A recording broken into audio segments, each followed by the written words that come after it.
ચાણસ્માના મારા સાથી ધારાસભ્ય દિનેશજી ઠાકોર, વિરોધ પક્ષના નેતા સાથી તુષારભાઈ ચૌધરી, પ્રદેશ પ્રમુખ શ્રી માનનીય અમિતભાઈ ચાવડા, મારી બહેનો, માતાઓ, વડીલો, યુવાન દોસ્તો, અત્યારે તમારામાં અને ગુજરાતના યુવાનોમાં જે કરંટ છે ને, અને 2027ની ચૂંટણીનું પહેલું ફોર્મ ભરાય ત્યાં સુધી જો ટકાઈ રાખો ને તો ભારતીય જનતા પાર્ટીના છોડા નીકળી જાય એવું છે. પણ આપણે શું પેલી નોટબંધીની લાંબી લાઈનો ભૂલી જઈએ છીએ. ખેડૂત આંદોલનમાં 690 ખેડૂતોનો ભોગ લેવાયો દિલ્હીમાં, એ ભૂલી જઈએ છીએ. માલધારી સમાજના હોઈએ તો ભૂલી જઈએ છીએ કે ઓઢવ અને અંબાજીમાં બરડા ઉપર ફટકા મારતા મારતા આપણા ઘર તોડ્યા. દલિત હોઈએ તો ભૂલી જઈએ છીએ કે સુરેન્દ્રનગરના થાનગઢમાં 17-18 વર્ષના દલિત દીકરાઓની છાતી પર જાણે આતંકવાદી હોય એ રીતે AK-47ની રાઇફલથી ગોળીઓ મારી હતી. ભૂલી જઈએ છીએ ખેડૂતો કે મનમોહનસિંહની સરકાર હતી જેમણે 72,000 કરોડના દેવા માફ કરેલા, અને નરેન્દ્રભાઈની સરકાર એક ફદિયું માફ કરવા દે.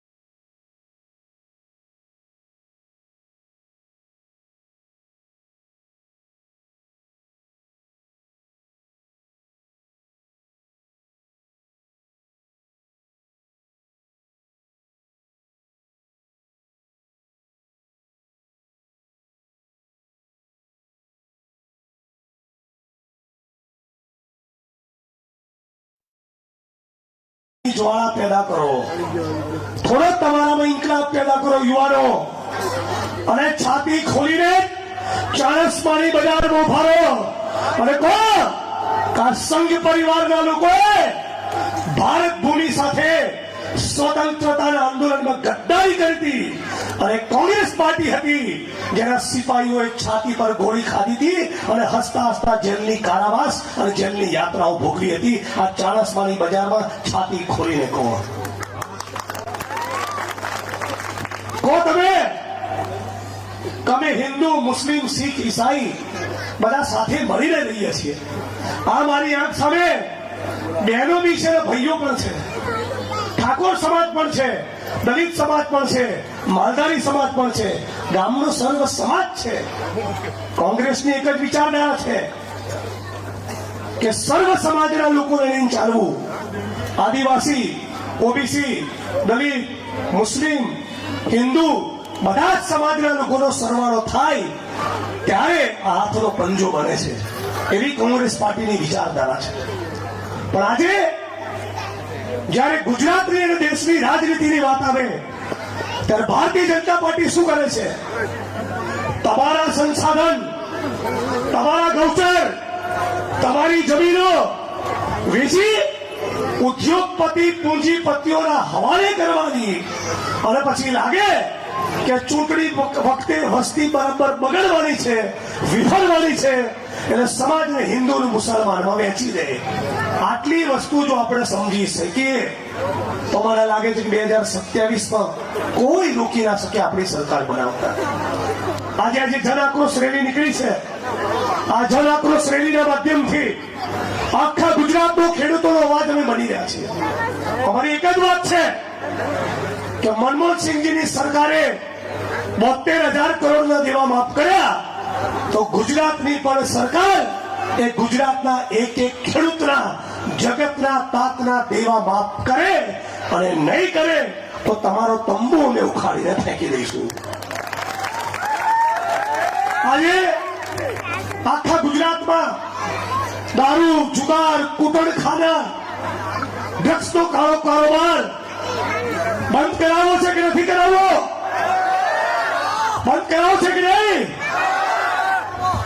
કસ્બામાં દારૂ વેચાય છે કે નહીં? જુગારના અડ્ડા ચાલે છે કે નહીં? ગુજરાતના યુવાનો ડ્રગ્સની લતે ચડ્યા કે નહીં? આ પોલીસ હપ્તા ખાય છે કે નહીં? હપ્તા બંધ કરાવવા છે કે નહીં? 8 ચોપડીને જવાબ આપવો છે કે નહીં? તો તમારે ખોખારો ખાઈને કેવું પડશે. અમારી બહેનો માતાઓ બેઠી છે. હે અમારી બહેનો માતાઓ, તમે તમને જન્મ આપો છો, તમે તાકાત કરીને નીકળો કે 40 તાલુકાના એક પણ ગામમાં દારૂ જુગારના અડ્ડા અમે બહેનો ચાલવાની દઈએ. અમે તમારી પડખે છીએ. આ મારી બહેનો અને માતાઓ સંકલ્પ કરી દે તો કોની તાકાત છે કે તમારા રસ્તામાં કોઈ આવે? આપણી ઉઘાડી આંખે આપણા ગામમાં જુગારના અડ્ડા ચાલતા હોય, દારૂના અડ્ડા ચાલતા હોય, આપણી બેન દીકરીઓ માતાઓ એ બુટલેગરોની બાજુમાંથી નીકળતા શરમાતી હોય, એને ડર ને સંકોચ લાગતો હોય, તો આપણા લોકો માટે શરમજનક ના કહેવાય? શરમજનક કહેવાય કે નહીં? આ પરિસ્થિતિ બદલવી છે કે નથી બદલવી? કેટલી બહેનો દીકરીઓ માતાઓને વિધવા થવા દઈશું? કેટલી બહેનોને? અને પોલીસના મિત્રોને પણ કહું છું કે તમારામાંથી જે પ્રામાણિક નિષ્ઠાવાન છે, જે ઈમાનદારીથી 40 ગુજરાતની દેશની સેવા કરે છે, હું સલામ કરું છું, એનું વંદન કરું છું. પણ લાંચિયા બનીને ડ્રગ્સના કાળા કારોબારમાં હાથ ના નાખશો. આ નવી પેઢીના યુવાનો, આપણા ગુજરાતનું યુવાધન બરબાદ થઈ જશે. એવા ખતરનાક કેમિકલ ડ્રગ્સ આવ્યા છે કે કોઈ 5 દિવસ 6 દિવસ લે અને એવી તલબ લાગે કે 6ઠા 7મા દિવસે જો એને ડ્રગ્સ ના મળે ને તો પોતાના ઘરમાં લૂંટ કરે, પોતાની માનો ગળાનો દોરો તોડી નાખે. વાવ થરાદમાં એવી ઘટનાઓ બની છે કે લોકોએ નર્મદાની કેનાલમાં ભૂસકો મારીને આત્મવિલોપન કરી દીધું. કેમ? કે ડ્રગ્સ મળતું નતું. વિચાર તો કરો. તમારામાંથી કોઈ કહે છે ગુજરાતમાં કેટલા લોકો ડ્રગ્સના સેવન કરતા પકડાયા? તમે જાણો છો ને આંકડો? આ મંચ ઉપર મેં એક સાથીઓને અને ઓડિયન્સમાં છેલ્લી લાઈન સુધી પેલા લોકોને કહું, મારી સાથે બોલશો આંકડો. ગુજરાતમાં પુરુષ અને મહિલા, ભાઈ અને બેન બંને મળીને એક છાપાના અહેવાલ પ્રમાણે 20 લાખ લોકો ડ્રગ્સનું સેવન કરતા થઈ ગયા. બોલો કેટલા લોકો? હજી અવાજ નહીં આવ્યો. કેટલા લોકો? આ હર્ષ સંઘવીના શાસનમાં, આ ભૂપેન્દ્ર પટેલ અને ભાજપના શાસનમાં આપણા ગુજરાતમાં ડ્રગ્સનું સેવન કરનારા લોકોનો આંકડો કેટલો? 20 લાખ. બોલો કેટલો? કેટલો? અને એટલા માટે આજે સન્માનીય રાહુલ ગાંધીજીએ ટ્વીટ કર્યું અને પોતાનું સમર્થન આપ્યું છે કોંગ્રેસ પાર્ટીના ગુજરાતના આંદોલનને. અને રાહુલજીએ કીધું, રાહુલજીએ સવાલ પૂછ્યો કે કોણ છે, કયો એ મંત્રી છે જે આ ડ્રગ્સનો કાળો કારોબાર કરનારા લોકોને સંરક્ષણ આપી રહ્યું છે? કોણ છે? આપણે બધાનું નામ જાણીએ છીએ. હું સવાલ પૂછવા માંગુ છું, તમે મને કહો કે જે મંત્રી કુટલખાના, જુગારના અડ્ડા, દારૂના અડ્ડા અને યુવા પેઢીને બરબાદ કરનારા ડ્રગ્સના વેપારમાંથી કમાતો હોય એને ભારત ભૂમિનો, આ ગુજરાતની ધરતીનો ગદ્દાર કહેવાય કે નહીં? તો ગાંધીનગરથી દિલ્હી સુધી અવાજ પહોંચાડીએ કે નહીં? તમારી સાથે બોલો. જે ડ્રગ્સના વેપારમાંથી કમાય એ ગુજરાતનો ગદ્દાર કહેવાય. જે ડ્રગ્સના વેપારમાંથી કમાય, જે ડ્રગ્સના વેપારમાંથી કમાય, જે જોરથી તાકાતથી એક એક મંચ ઉપરથી બધા બોલો, જે ડ્રગ્સના વેપારમાંથી કમાય, જે ડ્રગ્સના વેપારમાંથી કમાય, આવા ગુજરાતના ગદ્દારોને આ ધરતી પરથી ચેલેન્જ કરીએ છીએ કે તું અને તારી સરકાર થાય એટલા ભડાકા કરી લેજો. આ વખતે તમને રોવડાઈએ નહીં, તમારું નામ બી કોંગ્રેસી નહીં. બહુ રાહુલ ગાંધી વિશે ગંદુ બોલ્યા. બહુ સોનિયાજીનું અપમાન કર્યું. 50 लाख की गर्लफ्रेंड, कांग्रेस की विधवा, जर्सी गाय. हमने मारा અને આપ પાર્ટીના એક નેતા વિશે બહુ ગંદા શબ્દોનો પ્રયોગ કર્યો અને અમને સંસ્કાર બતાવવા નીકળ્યા છો. અરે ચરિત્રહીન લંપટો, તમારા નેતાઓનો તો વિડીયો એવો જાહેર થયો તો કે છડે ચોક બજારમાં એક મહિલાની છાતી પર હાથ નાખતા હતા. હમણાં 2-4 મહિના પહેલા વિડીયો તમે જોયો હશે. આવા નાલાયકો છો તમે. અને તમને બધા મિત્રોને કહું, અંદર ખાને આ ભાજપ વાળા 1 નંબરના ફાટલિયા છો. હાલ ફાટલિયા. તમે ફેસબુકમાં 2 લીટી લખો ને એટલે ભાગી જાય. કેમ? એનો બાપે અંગ્રેજોની સામે લડવામાં નતો. લડતા હતા આ કોંગ્રેસ પાર્ટીના સિપાહીઓ. મૌલાના આઝાદ 8 વર્ષ જેલમાં રહ્યા. પંડિત જવાહરલાલ નહેરુ 12 વર્ષ જેલ પર રહ્યા. 23 વર્ષની ઉંમરે શહીદ આઝમ ભગતસિંહે બલિદાન આપ્યું. બાબા સાહેબ આંબેડકરે સંવિધાન લખ્યું. કાળા પાણીની લોકોએ સજા ભોગવી. અંડમાન નિકોબારની જેલમાં ગયા. કોંગ્રેસના સિપાહીઓ એ જમાનામાં છાતી પર ગોળીને પીઠમાં દંડા ખાધા. ભાજપનો જન્મ જે સંઘમાંથી થયો એની તો કોઈ દાડો ઓકાત હતી જ નહીં. તો આમની સામે ડરવાનું હોય? મને અહીંથી પાલનપુરથી 2,500 કિલોમીટર દૂર આસામની જેલમાં મોકલ્યો હતો. 900 ગ્રામ વજન વધ્યું બહાર આવ્યો ત્યારે. આસામ પોલીસે ધરપકડ કરી ત્યારનો વિડીયો કાઢજો અને બહાર એક પ્રેસ કોન્ફરન્સ કરી ત્યારનો વિડીયો કાઢજો. ગાલ ફર્સ્ટ ક્લાસ લાલ થઈ ગયા તમારા. તો એફઆઈઆર તો થાય, પોલીસ આવે, દંડો પડે, ધરપકડ થાય અને એ છતાં લડે.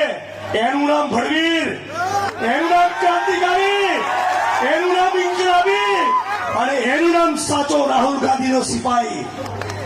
અને કોંગ્રેસ પાર્ટીના સિપાહીઓને પણ કહું છું, આ વિડીયો ગુજરાતના ખૂણે ખૂણે તમારા સુધી પણ પહોંચશે.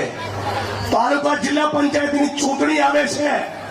બરાબર મુઠ્ઠી તાળી દો. એક એક મોહલ્લામાં જાઓ, એક એક શેરીમાં જાઓ. યુવાનોને તૈયાર કરો. બહેનો અને માતાઓને કહો કે નવી પેઢીના યુવાનોને આપણે બરબાદ નથી કરવા. બેન, તમે કલ્પના કરો, મારી માવડીઓ, 72,000 કરોડનું ડ્રગ્સ એ દરિયાકાંઠા ઉપરથી પકડાયું. કેટલું? 72,000 કરોડનું ડ્રગ્સ. આ ડ્રગ્સ એ તમારા ઘરમાં આવી હોત તો આની તમે કલ્પના કરો. આ ડ્રગ્સ તમારા દીકરાની ધમની ને શિરામાં ગયું હોત તો તમે એની કલ્પના કરો. પતિ જઈએ આપણે. તમે ગામમાં તમારા મોહલ્લામાં કોઈને મોં બતાવવાના લાયક ના રહો. આ ધંધા ચાલુ કરે છે ભાજપ વાળાએ. પણ નાલાયકો આ ધંધા ચાલુ કર્યા છે. ખુલ્લેઆમ રાજસ્થાનમાંથી દારૂ આવે. બુટલેગરના પોલીસ વાળાના વોટ્સઅપ ગ્રુપ હોય. એક પોલીસ અધિકારી બીજા પોલીસ અધિકારી વાળાને કહે કે રસ્તા ક્રોસ કર્યું, હવે રાધનપુરથી તું જોઈ લેજે.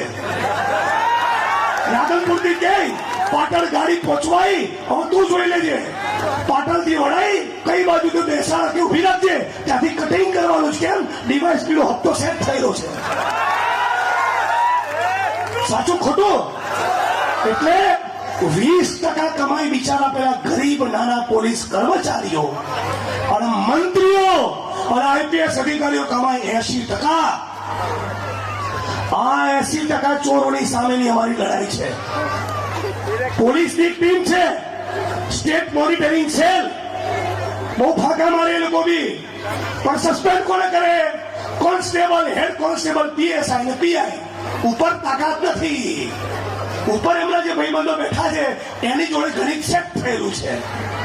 એટલે આ આઈપીએસ અધિકારીઓની વિકટ પાડો તો તમે ખરા. અને પેલા 8 ચોપડીની એને તો કહી દઉં, ગુજરાતની જનતા તમને બરાબર ઓળખી ગઈ છે. મેં કાલે કાકો સીધી ચેલેન્જ આપી હતી કે તમારામાં પાણી હોય તો આવી જાઓ મારી સામે, ખુલ્લેઆમ જાહેરમાં ડિબેટ કરીએ. दूध का दूध और पानी का पानी हो जाए.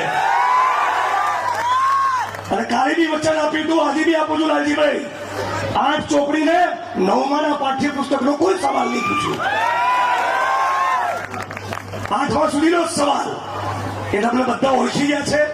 તમે જાગી જાઓ, ખેડૂતો, માલધારીઓ, પશુપાલકો, ખેતમજૂરો, આદિવાસી, ઓબીસી, દલિત, મહિલાઓ, બેરોજગાર યુવાનો, ફિક્સ પગાર આઉટસોર્સિંગ કોન્ટ્રાક્ટના કર્મચારીઓ સાથે મળીને સર્વ સમાજની એકતા કરીએ.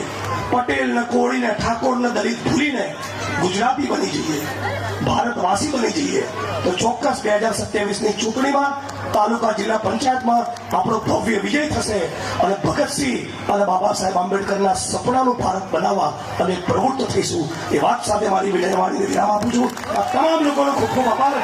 મારી સાથે એક નારો લગાવજો. હું કહીશ લડેંગે. તમે 2 હાથ ઊંચા કરીને છેલ્લી લાઈન સુધી કહેજો જીતેંગે, લડેંગે, લડેંગે, लड़ेंगे. इंकलाब, इंकलाब, इंकलाब. ये धरती अपने आप की, नहीं किसी के बाप की. लड़ेंगे, जीतेंगे. जय भीम, जय भारत, जय संविधान, जय कांग्रेस, जय जन आक्रोश रैली. वैष्णवजन तो તેને કહીએ જે પીડ પરાઈ